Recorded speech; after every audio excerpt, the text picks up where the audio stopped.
Assalamualaikum warahmatullahi wabarakatuh. My name is Steve Arya Pratama. I am from Group 5. At this English video project, we are going to explain about incomplete adverb clause. Starting from the first subject, a full adverb clause. Adverb clause is a subordinate clause that modifies a verb, adjective, or another adverb. It begins with a subordinating conjunction. It also tells how, when, where, why, or what extent. For the example is, the demand for Wi-Fi increased when the pandemic happens. In this example, the adverb clause marker when changed the adverb clause to the main clause. So the clause marker when is the starting point for the adverb clause. The pandemic happens. An adverb clause can precede the main clause or follow it. When the adverb clause comes first, it is separated from the main clause by a comma. The example, when the pandemic happens, the demand for Wi-Fi increase. So, whenever the adverb clause comes first, it is separated by a comma from the main clause. There are some types of adverb clause. We also have some dependent and some subordinating conjunctions. The first one is condition. It can use if or unless as the conjunction. The example is, if a country doesn't have a resource such as oil, it must import the resource. The second one is contrast or concessions. The conjunction is although or even though.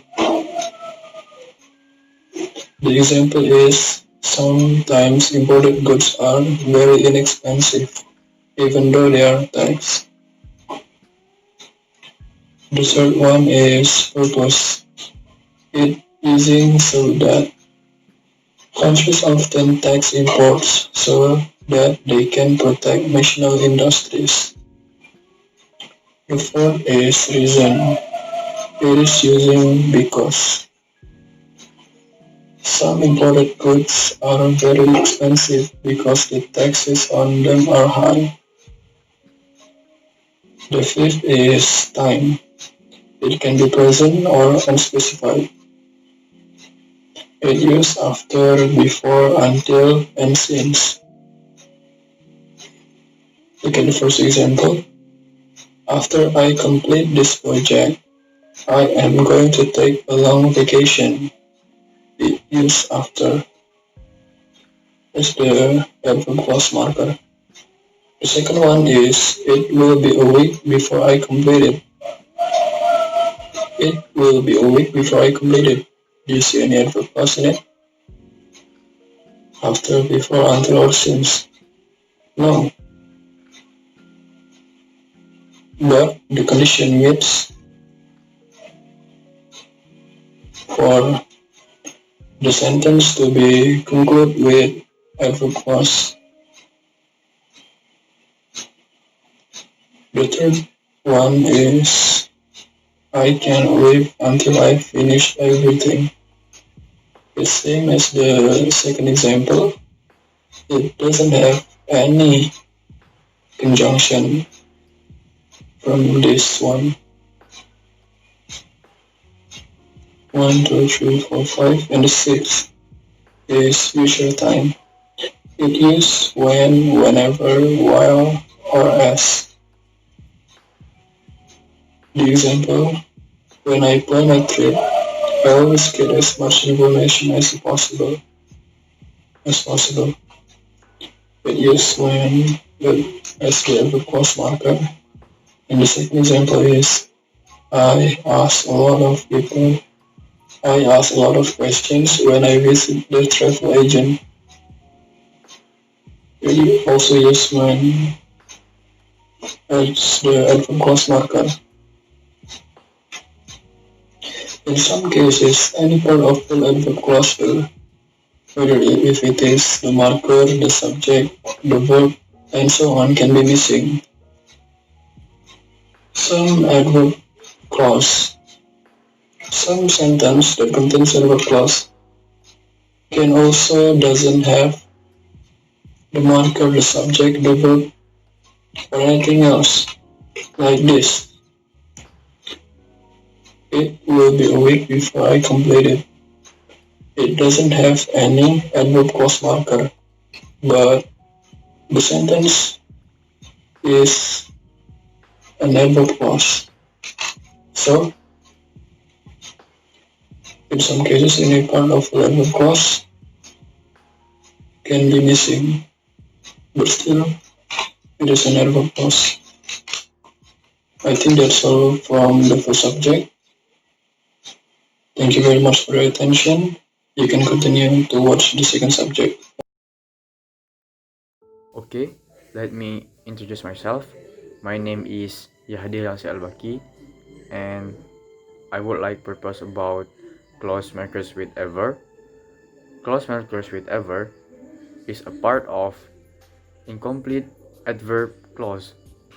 Clause markers with ever is a word start and with ever are sometimes used as the adverb clause markers.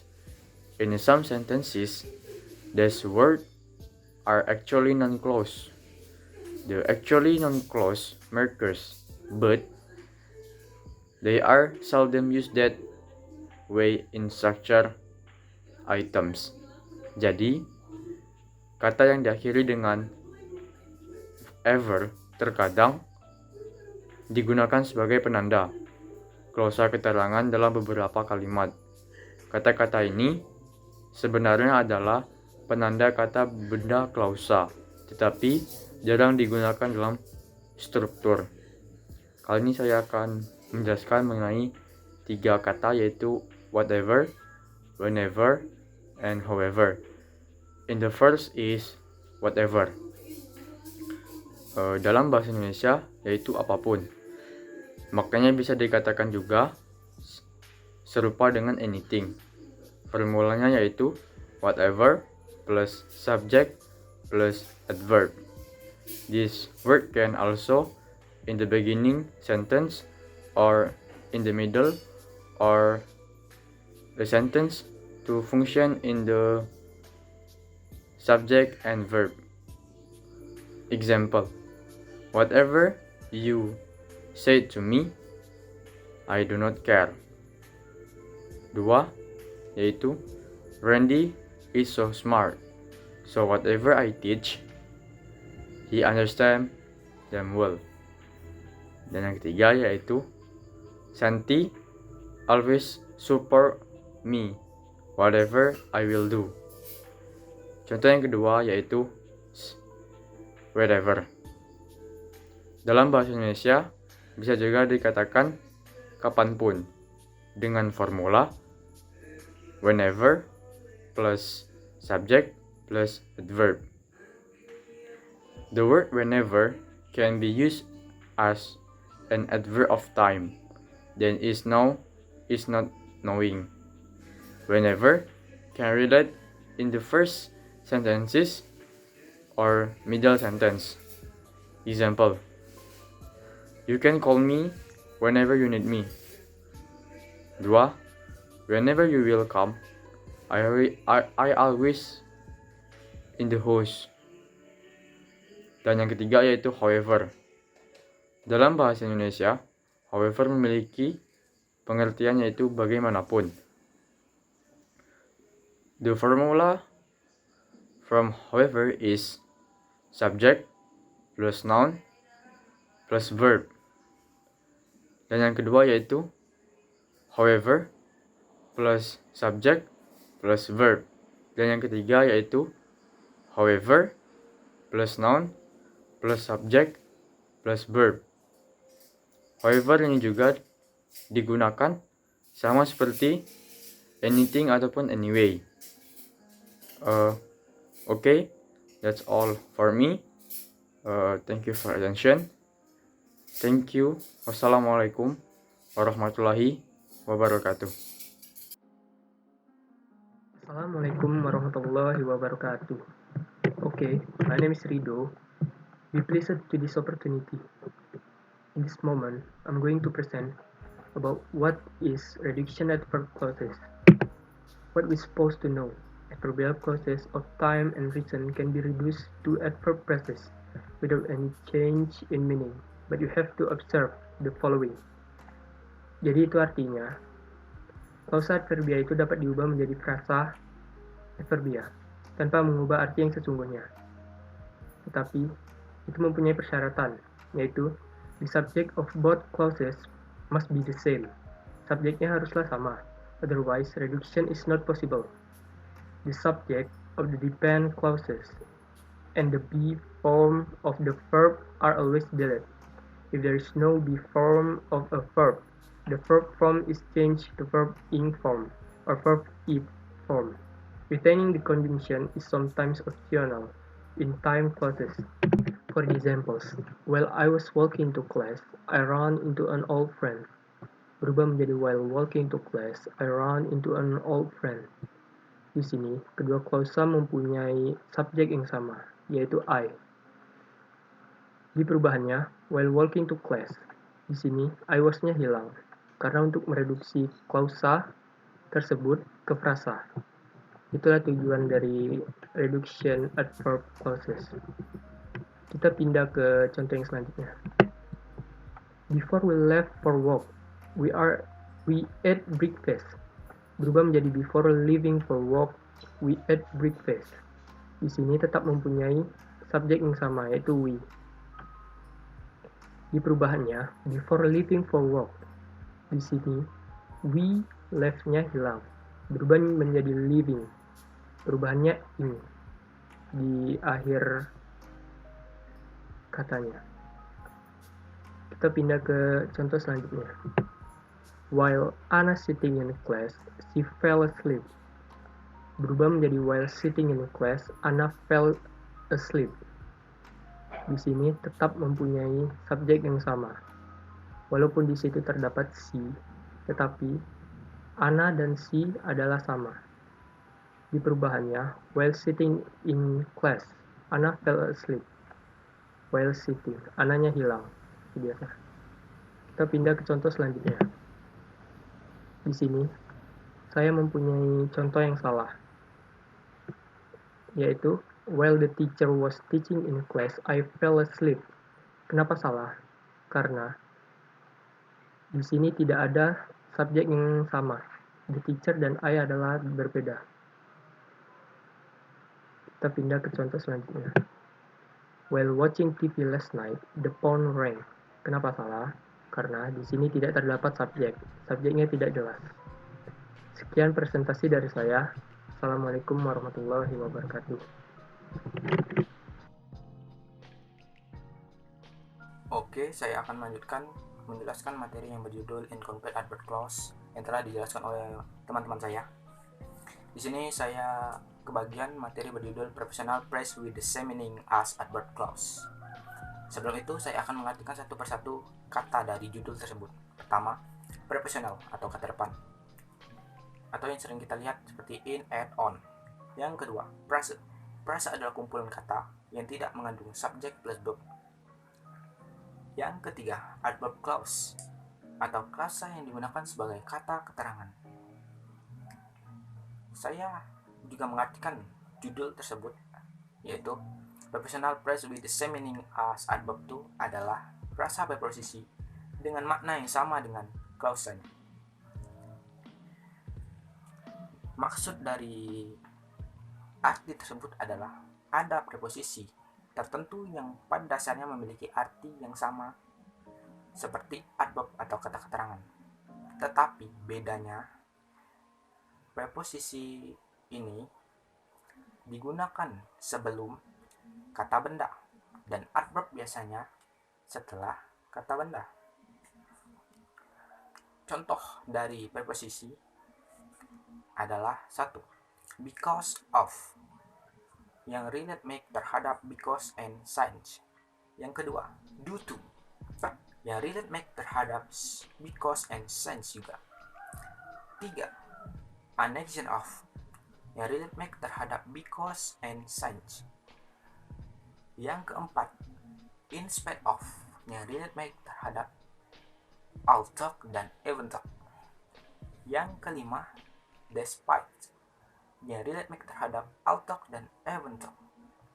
Yang keenam, during, yang relate make terhadap when and where.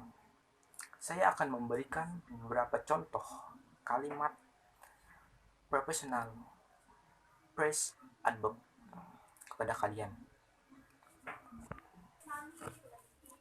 Oke, di sini ada 3 contoh. Yang pertama adalah her father lived in England the war. Yang itu her father sebagai subjek dan live sebagai verb dan during sebagai preposition atau adverb. Karena setelah during ini ada the war berarti noun, jadi during the war ini merupakan frase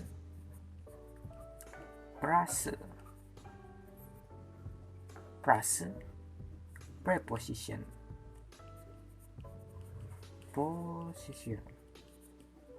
adverb yang menerangkan verb atau live. Contoh kedua, he chose the university because of its fine reputation. He sebagai subjek, choose sebagai verb, dan because of sebagai preposisi atau adverb. Karena di belakang ini its fine reputation ini adalah noun, jadi because of its fine reputation adalah frase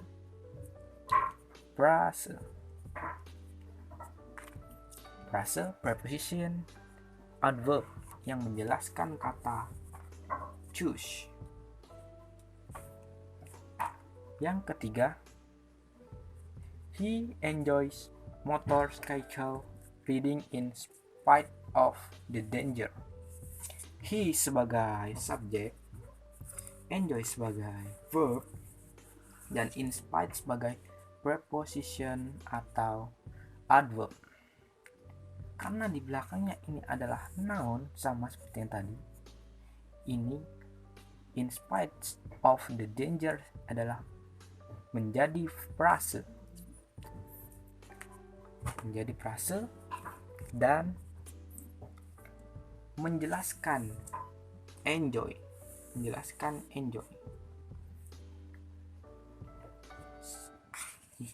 In spite of danger menjelaskan enjoy. Jadi in spite of danger ini adalah frase preposition adverb. Oke, demikianlah itulah contoh kalimat preposition phrase verb. Oke, demikianlah presentasi atau penjelasan dari kelompok kami tentang incomplete adverb clause. Jika ada kekurangan atau kesalahan kami mohon maaf.